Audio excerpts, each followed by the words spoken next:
الشیطانالرجیم بسم اللہ الرحمن الرحیم الحمدللہ رب العالمین الصلاۃ والسلام علی رسول الکریم اما بعد۔ آج میں جو بات کرنے جا رہا ہوں وہ اللہ تعالیٰ کے اس فرمان سے اور اس کو میں واضح کرنے کی کوشش کروں گا کہ اس سے مقصد کیا ہے اللہ تعالیٰ کا فرمان ہے کہ وما خلقت الجن والانس الا لیعبدون، کہ میں نے جن اور انسانوں کو اپنی عبادت کے لیے پیدا کیا ہے، خالصتاً اپنی عبادت کے لیے۔ تو اگر صرف اس ایک آیت کو بھی ہم لے لیں اور یہ ایک آیت ہمارے لیے زندگی کی ایک اچھی رہنما بن سکتی ہے، لیکن اگر ہم سطحی طرح کے لوگوں کی طرح سوچیں گے جو سرفیس لیول پہ سوچتے ہیں تو وہ کہیں گے کہ اگر عبادت کے طور پہ ہی عبادت کے لیے ہی پیدا کیا گیا ہے تو ہمیں ہماری دنیا کی ضروریات ہیں، جو ہمیں پیٹ کیوں دیا، بھوک کیوں لگتی ہے، ہمیں خواہشات کیوں دی، ہم لوگوں کے پیچھے کیوں جاتے ہیں، اپنی خواہشات کے پیچھے کیوں جاتے ہیں، ہمیں بچے کیوں دیے، ہم شادی کیوں کرتے ہیں، ہمارے اوپر اتنی ذمہ داریاں ہیں۔ ادھر تو اللہ تعالیٰ کہہ رہا ہے کہ میں نے تم لوگوں کو صرف اپنی عبادت کے لیے پیدا کیا ہے۔ تو پھر اس میں عام آدمی کو اگر جو گہرائی میں نہیں سوچے گا وہ کہے گا کہ اس میں کنٹراڈکشن ہے، لیکن اصل میں اس میں کنٹراڈکشن نہیں ہے، کیونکہ یہ آیت ایک گہری اور جامع آیت ہے۔ اللہ لیعبدون یعنی میری عبادت کریں، تو پہلے اس کو سمجھنے کے لیے ہمیں سمجھنا چاہیے کہ عبادت کی معنی کیا ہے۔ ورنہ اگر ہم دیکھیں اگر عبادت کی بات ہے تو سطحی طور پہ دیکھیں تو یا تو اس سے تو لگ رہا ہے کہ شاید رہبانیت کی طرف سب کچھ چھوڑ کے صرف نماز، روزے اور زکوٰۃ دیں اور کونے میں جا کے اللہ کی عبادت کریں اور نہ بیوی بچوں کا خیال رکھیں، نہ والدین کی خدمت کریں، نہ محلے داری کا خیال کریں، نہ رزق کے پیچھے جائیں، رہبانیت کی طرف دکھ رہا ہے۔ لیکن اس کے آگے اللہ تعالیٰ نے یہ بھی کہہ دیا کہ اللہ تعالیٰ کا فرمان ہے لقد کان لکم فی رسول اللہ اسوۃ حسنہ،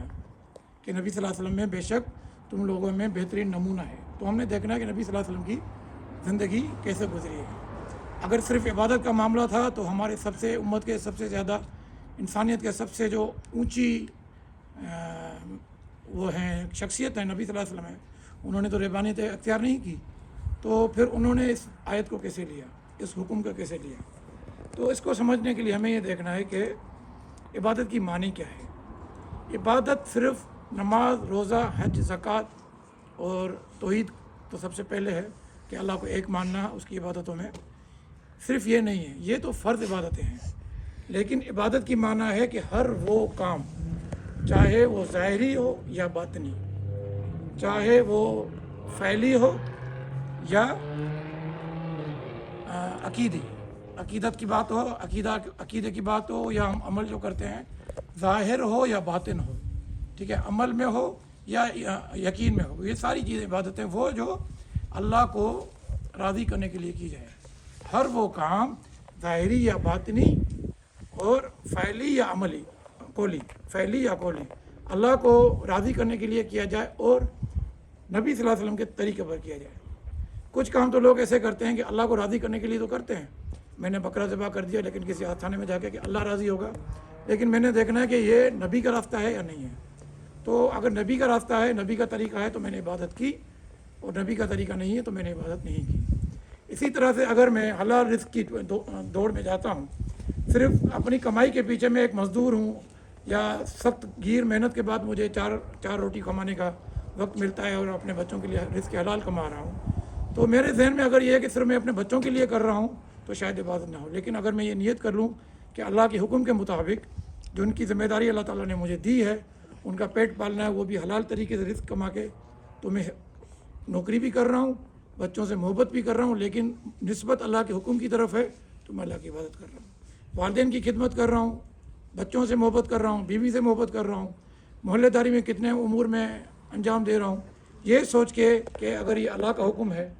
تو اللہ کے حکم کے مطابق میں اگر کر رہا ہوں تو یہ میری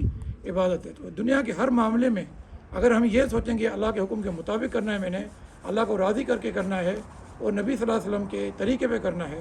تو وہ اللہ کی عبادت ہو جائے گی، کیونکہ نبی صلی اللہ علیہ وسلم کے لیے اللہ تعالیٰ نے کہہ دیا کہ وما ینطق عن الہویٰ، کہ نبی صلی اللہ علیہ وسلم اپنی طرف سے کوئی بات نہیں کہتے ہیں۔ تو ان کی زندگی سے، ان کی سیرت سے ہمیں جتنی بھی ان کی قولی اعمال یا فعلی اعمال یا قولی باتیں، جو بھی چیزیں اپنی زندگی میں ہم ان کو لازم کر دیں تو یہ اللہ تعالیٰ کی عبادت ہے، اور اس آیت پہ فل عمل، اس کو ہم کہہ سکتے ہیں کہ ہم نے اس پہ عمل کیا۔ واخر دعوانا الحمدللہ رب العالمین.